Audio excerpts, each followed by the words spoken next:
We're speaking with Charles Asher Small, Executive Director of ISGAP. What does that stand for? The Institute for the Study of Global Anti-Semitism and Policy. What kind of fighting anti-Semitism do you see around the world in places where there is anti-Semitism, where there needs to be more public action? So I think we should have zero tolerance for anti-Semitism. There should be no accepting anti-Semitism, and I think wherever you see anti-Semitism or hatred, there should be public action. What we do is fight anti-Semitism on the battlefield of ideas. We're trying to create a space in the classroom. We're the only organization fighting it in the classroom, trying to create a space where faculty and students are free at the highest level of scholarship to map and decode contemporary anti-Semitism. And we're trying to create a shift in discourse on the issue because it's been silenced by political correctness for a long time. So on the one hand, we're trying to educate people about the ideology, the intellectual heritage of radical political Islam, because there is a steep intellectual pedigree to political Islam beginning nearly 100 years ago in Egypt, and it spread to Saudi Arabia, to Hamas, Hezbollah, Al-Qaeda. They're all sort of branches of the same root, and it went into the Shiite world, of course, into Iran and the Iranian revolutionary regime, owing its intellectual heritage to the Brotherhood in Egypt, in the Sunni world.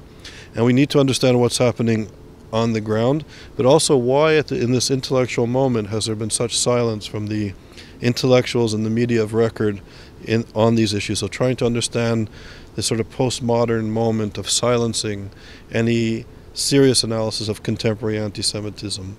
And also, I think we've been saying this for many years, the vacuum that's created by our silence in the West to radical political Islam will ultimately be filled by reactionary forces or forces in the West. So I think the rise of Le Pen, some argue the rise of Trump, and the rise of nationalism in Europe, I would argue in part is this movement towards filling the vacuum of the intellectual and political silence of this sort of emergence of this reactionary movement coming from the Middle East.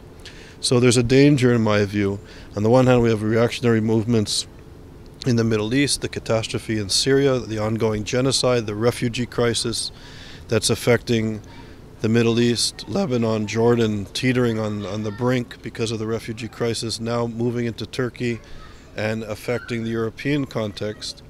And the silence of the intellectuals and the leaders of France and Britain and other European countries is leading to this rise of reactionary forces in Europe. So I think we try to understand these processes and the danger it poses to democratic principles. And we argue that human rights and democracy are fundamental principles that we have to defend and protect, not just for Americans, not just for Europeans, but everybody around the world. And the fact that in Gaza or Tehran or in Syria or Aleppo that human rights has been completely ignored, that the American government under Obama separated human rights from foreign policy, which appears to be continuing potentially under Trump, is a threat not just to the Middle East, not just to Europe, but a threat to democracy everywhere, including the United States.